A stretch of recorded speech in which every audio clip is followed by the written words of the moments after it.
स्वागत आप सभी का। तो नीतीश पर उम्र हावी, किसके हाथ सत्ता की चाबी, ये सवाल अब खड़ा हो गया है। बिहार में कुछ ही महीनों में चुनाव हो रहे हैं और सभी दल इसके लिए पूरा जोर भी लगा रहे हैं। यह करीब करीब तय हो चुका है कि एनडीए गठबंधन नीतीश के नेतृत्व में ही चुनाव में उतर रहा है। लेकिन पिछले कुछ दिनों से नीतीश कुमार सार्वजनिक तौर पर अजीबोगरीब हरकतें भी करते नजर आए हैं। कम से कम विपक्ष का यही आरोप है और इसको लेकर विपक्ष ने आक्रामक रुख भी अपना लिया है। विधानसभा में लगातार हंगामा हो रहा है और नीतीश से अब इस्तीफा भी मांगा जा रहा है। तो आगे बढ़ने से पहले कुछ तस्वीरों पर गौर कीजिए। पटना में किस तरह से स्पोर्ट्स के एक कार्यक्रम में राष्ट्रगान के दौरान नीतीश कुमार अजीबोगरीब हरकत करते नजर आए।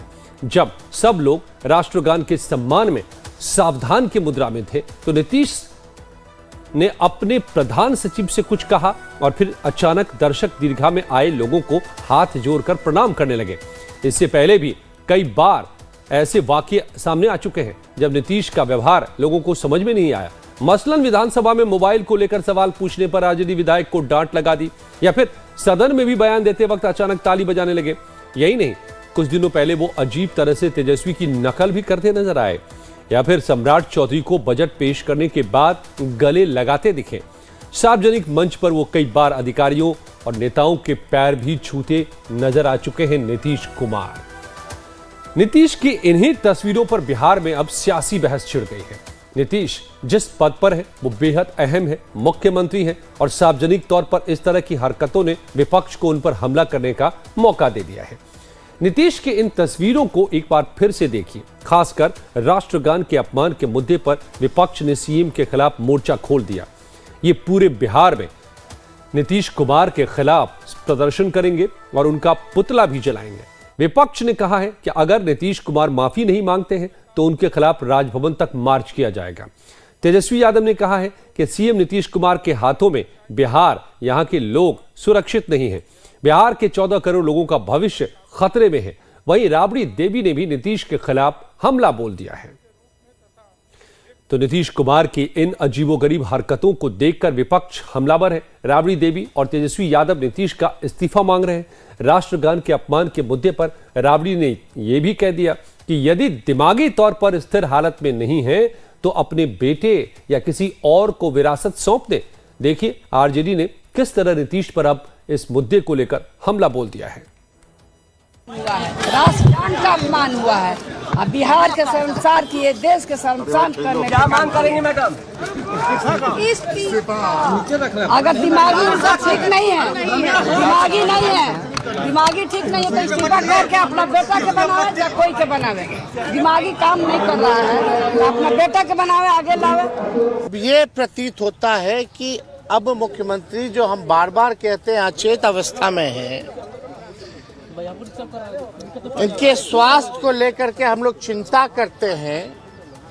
अब हम लोग चाहते हैं कि जो राष्ट्रगान का अपमान इन्होंने किया है, देश के 140 करोड़ जनता से वो माफी मांगे। आज सदन में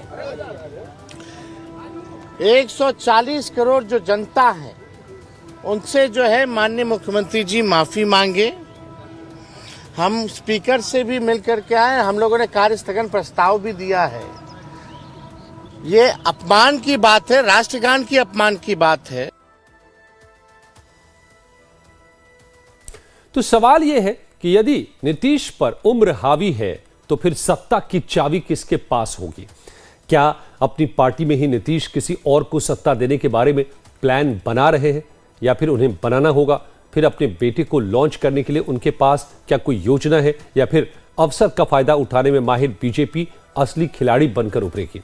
यदि अभी से सियासी हालात पर नजर डालें तो सीएम नीतीश के आसपास भी कोई हस्ती ऐसी नहीं जो उनकी जगह ले पाए। जेडीयू में नंबर 2 कोई नहीं। बीजेपी लगातार हो रही हावी हो रही है। कैबिनेट फेरबदल के बाद बीजेपी की पकड़ अब बिहार की सरकार पर बढ़ती नजर आ रही है।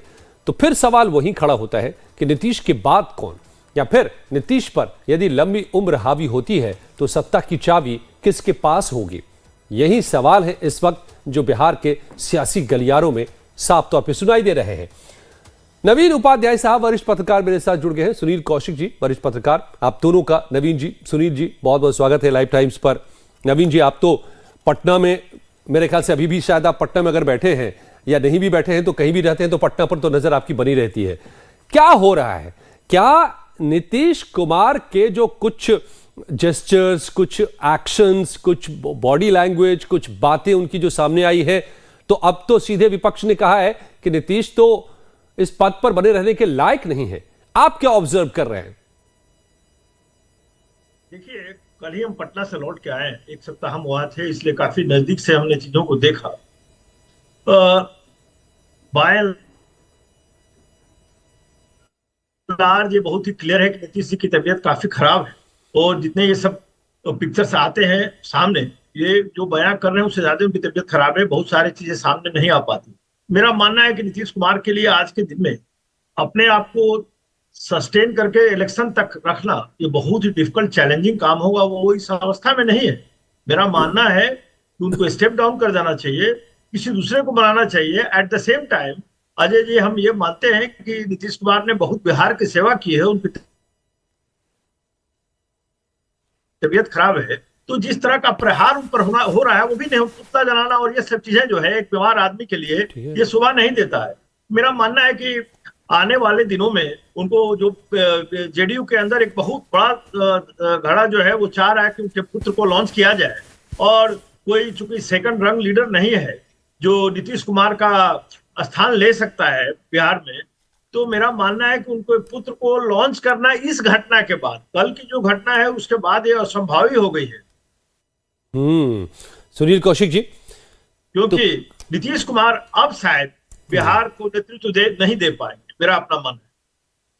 तो नवीन जी जो पटना से होकर अभी आए हैं, करीब से सब कुछ को देख कर आ रहे हैं, और आज जो राबड़ी देवी ने सवाल उठाया है कि अब उनको अपना उत्तराधिकारी चुन लेना चाहिए, पद भी दे देना चाहिए। क्या सवाल सामने चुनाव का है? लड़ाई एनडीए के भीतर है कि चेहरा कौन होगा, और नीतीश ही चेहरा होंगे, इसको लेकर के कई बार जंग भी छिड़ती दिखी है, लेकिन बात निकलकर यही सामने आ रही है। लेकिन इसी बीच अगर नीतीश लड़खड़ा रहे हैं तो फिर एनडीए के नेतृत्व का सवाल बड़ा हो जाएगा। बिल्कुल अजय जी, और निश्चित तौर से एक उम्र का तकाजा होता है। नीतीश जी की जो बात यदा हम कर रहे हैं तो पिछला रिकॉर्ड हम उठा के देखेंगे, कई ऐसी घटनाएं अजय जी हैं जहां लग रहा है कुछ न कुछ गड़बड़ है, और उम्र के हिसाब से मुझे लगता है होता भी है। तो लगातार आप सत्ता में हैं, ससम्मान नीतीश जी को मुझे लगता है राजनीति से विदाई ले लेनी चाहिए, और अपनी पार्टी का कोई वरिष्ठ नेता है या अपने पुत्र की बात हो रही है, मैं तो नहीं चाहूंगा कि पुत्र को सत्ता सौंपेंगे, तो बहुत अच्छे संबंध उनके पुत्र के साथ नहीं रहे हैं, लेकिन फिर भी मुझे लगता है कि पार्टी में तमाम बड़े चेहरे उनके हैं।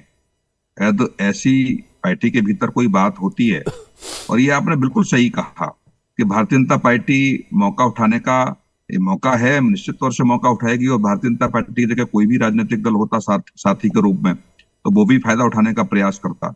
चुनाव में कोई ऐसा मुद्दा न बन जाए, इस वजह से कुछ न कुछ तो करना पड़ेगा भारतीय जनता पार्टी को, नीतीश जी की पार्टी को। अब चुनाव से पहले क्या निर्णय होना है, क्योंकि तमाम राजनीतिक दल हैं इसको मुद्दे को उठाएंगे। और एक वाक्य हमारे उत्तर प्रदेश का भी है, गुप्ता जी जब मुख्यमंत्री हुआ करते थे तो अपने ही प्रमुख सचिव को भूल गए, तो अपने प्रमुख सचिव से बोले कि आप कौन हैं, तो उन्होंने फिर अपना परिचय दिया, तब बहुत मुश्किल से उन्होंने याद किया। सुरक्षा एजेंसियां जो उनकी सुरक्षा में लगे हुए थे वो भी एकदम अलर्ट हो गए कि कौन घुसाया। आप ही ने जिसको प्रमुख सचिव बनाया, और आप ही ने बुलाया, और आप ही मना कर रहे हैं कि आप कौन है, जब उनके साथ चलने लगे। तो ये वाक्या निश्चित तौर से बहुत सारी चीजें हैं जो मीडिया के सामने नहीं आ पाती हैं। ये कैमरे के सामने कुछ चीजें निकल के आ पाती हैं जिसकी हम लोग समीक्षा करते हैं, लेकिन क्या वास्तव में क्या गंभीर बीमारी से नीतीश जी पीड़ित हैं, क्या याददाश्त उनकी कमजोर हो गई है, या कोई और ऐसी वजह है, वो नीतीश जी को बतानी पड़ेगी। और चुनाव में ये मुद्दा न बने, इसका एक रास्ता और एक उपाय भारतीय जनता पार्टी को देना पड़ेगा। यदि ये बनाने का प्रयास बिहार के चुनाव में हुए तो निश्चित तौर से कह सकते हैं कि जनता के बीच एक गलत संदेश अजय जी जाएगा, साफ तौर पे। और बड़ा ही दिलचस्प है कि ऐसा ही ये वाकया हाल में हुए अमेरिकी चुनाव में भी नजर आए, जब जो बाइडेन को अपनी उम्मीदवारी से पीछे हटना पड़ा। उम्र एक बड़ी वजह थी और उनकी भी कुछ इसी तरह की हरकतें नजर आ रही थी। तो क्या वो स्थिति बिहार चुनाव से पहले नीतीश कुमार की होती नजर आ रही है, और इसको लेकर के हम आने वाले दिनों में क्या ये मुद्दा बनेगा या बड़ा उलटफेर हो जाएगा चुनाव होते होते उससे पहले ही एनडीए खेमे में? ये भी हम आपको बताएंगे भी और समझेंगे भी अपने मेहमानों से कुछ ही पलों में। बने रहिए हमारे साथ।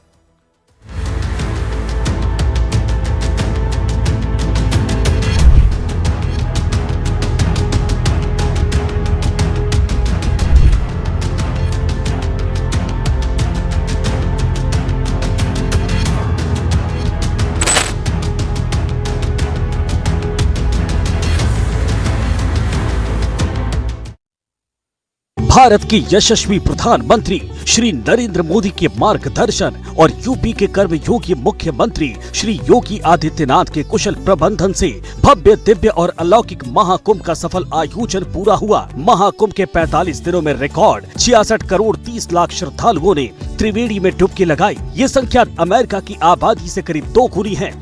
महाकुंभ 2025 आस्था के साथ अर्थव्यवस्था में भी अपने उत्कृष्ट योगदान के लिए सदैव याद किया जाएगा। अनुमान है कि उत्तर प्रदेश की अकेली अर्थव्यवस्था को महाकुंभ प्रयागराज के माध्यम से 3 लाख करोड़ रुपए की नई बढ़ोतरी होने जा रही है।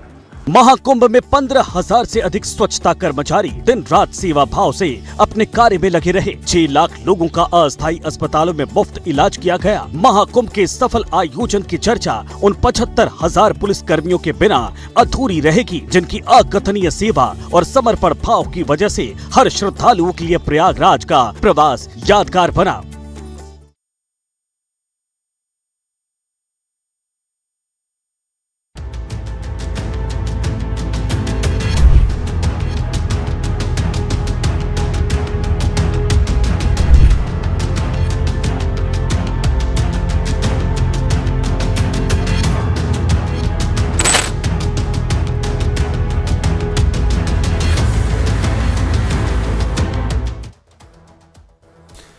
तो हम बात कर रहे हैं कि नीतीश कुमार की सेहत को लेकर के अब सवाल विपक्ष ने उठा दिया है, और बिहार के उप मुख्यमंत्री पर राष्ट्रगान के आरोप के बाद पहली बार बीजेपी का कोई बड़ा नेता सामने आया है। उप मुख्यमंत्री विजय सिन्हा ने कहा है कि कभी कभी भूल हो जाती है, उनसे इस्तीफा मांगना गलत है। उनका बयान सुनिए और सियासत को समझने की भी कोशिश कीजिए।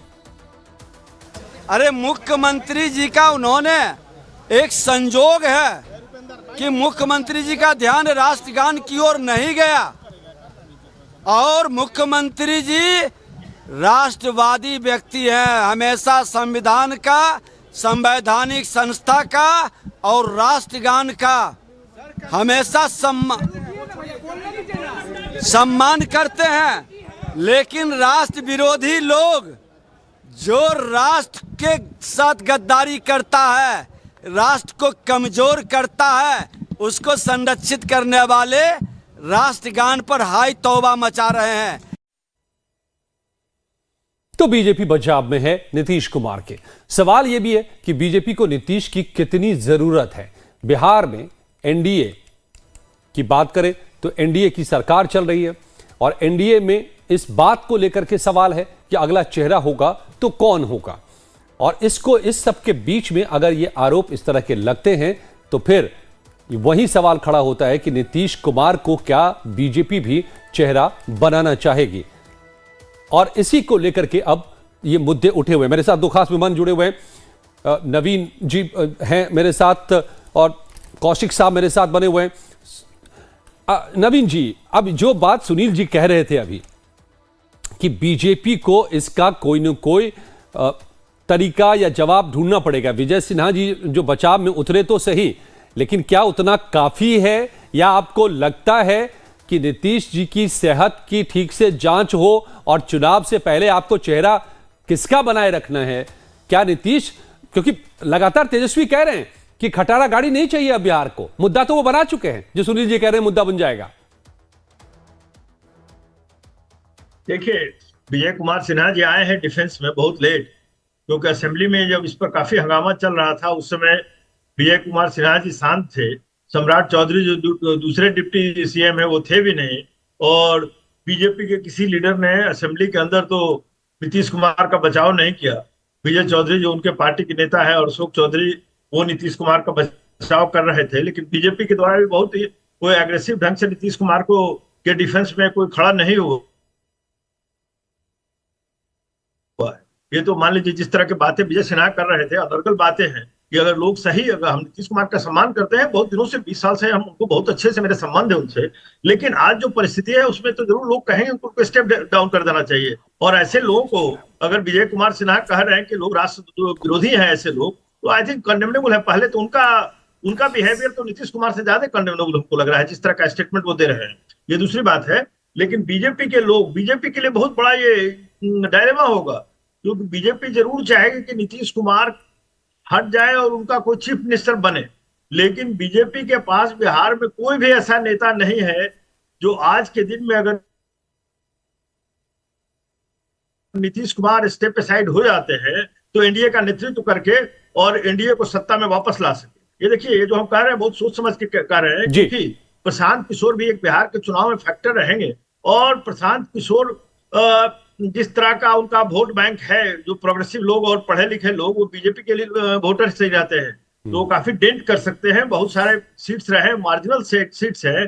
तो मेरा मानना है कि नीतीश कुमार का कोई ऑल्टरनेटिव एनडीए में हमको नहीं दिखाई दे रहा है। इसलिए बीजेपी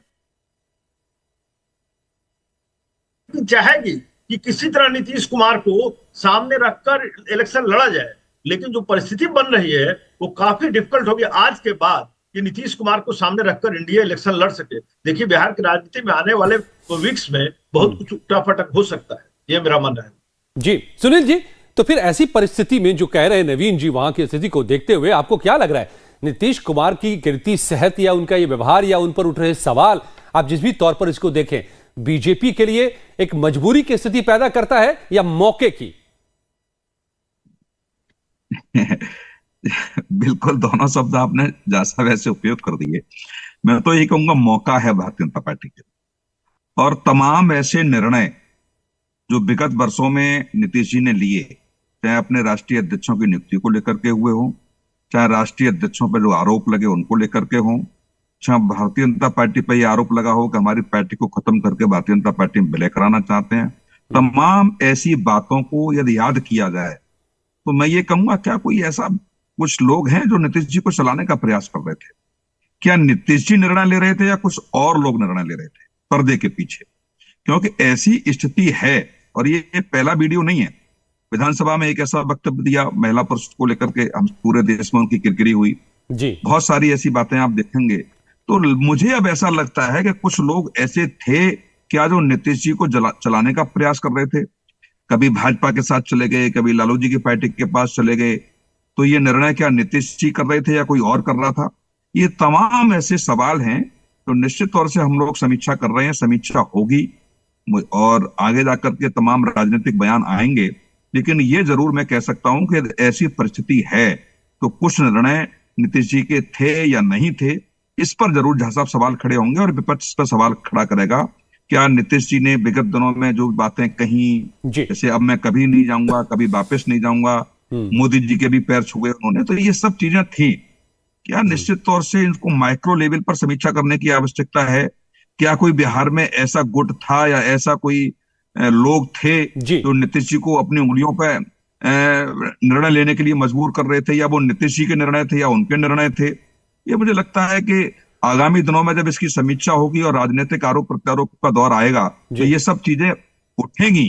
क्या नीतीश साफ तौर पे तो अब ये तमाम सवाल इसलिए भी जरूर जी मैं फिर से लौटता हूं आप लोगों के पास, तमाम सवाल इसलिए भी कि ये सब कुछ चुनाव के पहले हो रहा है और नीतीश के बारे में कहा जा रहा है कि उन पर उम्र हावी होती दिख रही है। कुछ ऐसी ही बात अमेरिका के पूर्व राष्ट्रपति जो बाइडेन के बारे में भी कही जा रही थी। नीतीश 74 साल के हैं और इस उम्र में उनकी अजीबोगरीब हरकतों पर विपक्ष उनका इस्तीफा मांग रहा है। यदि जो बाइडेन की बात करें तो वो भी 78 साल की उम्र में राष्ट्रपति बने, मगर दुनिया के सबसे ताकतवर पद पर रहते हुए बाइडेन के बारे में कहा जाता है कि वो अक्सर चीजें भूल जाते थे। नीतीश की तरह उनकी फिटनेस को लेकर भी विपक्ष लगातार वहां सवाल उठा रहा था। उनके खराब स्वास्थ्य की खबरें आती रही। इसके साथ ही मीटिंग में सोना और चीजें भूल जाना भी उनकी समस्या बनी थी। खबर यह भी आई है कि जो बाइडेन डिमेंशिया नाम की बीमारी से ग्रस्त हैं। ट्रंप ने बाइडेन पर तीखा हमला करते हुए उन्हें गूंगा, पागल और नकारा भी बताया था। हमलावर हुए थे। ट्रंप ने कई बार बाइडेन का सार्वजनिक तौर पर मजाक भी उड़ाया। उनके मुताबिक बाइडेन नींद में काम करते हैं और कोई भी काम करते वक्त वो बहुत स्लो होते हैं। एक कार्यक्रम के दौरान तो बाइडेन स्टेज पर चलते वक्त गिर गए थे। चलते चलते वो कई बार लड़खड़ाते हुए भी कैमरे में कैद हुए।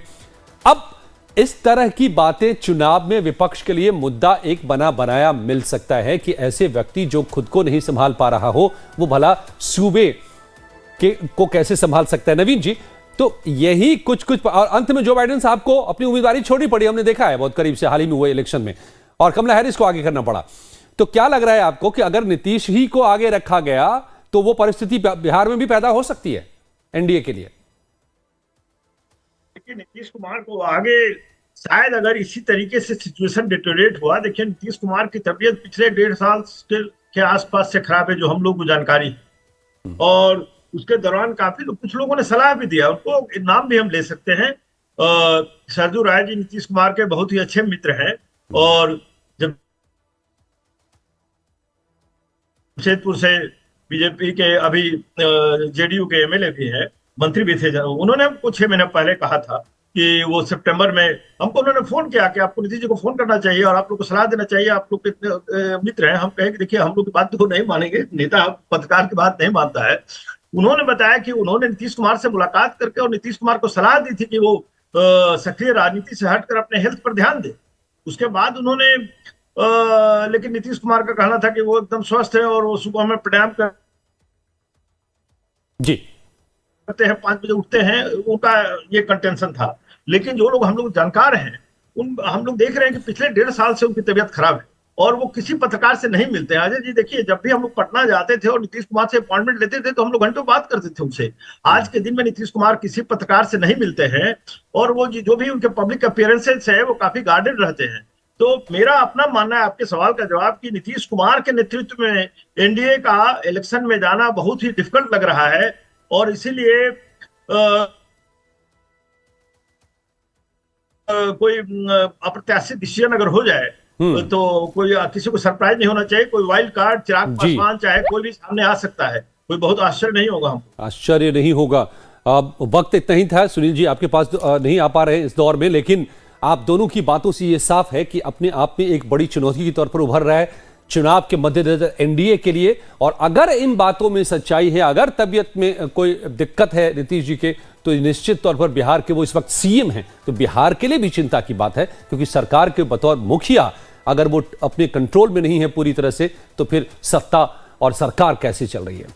बहुत बहुत धन्यवाद नवीन जी, सुनील जी, आप दोनों का मेरे साथ इस चर्चा में हिस्सा लेने के लिए। बहुत बहुत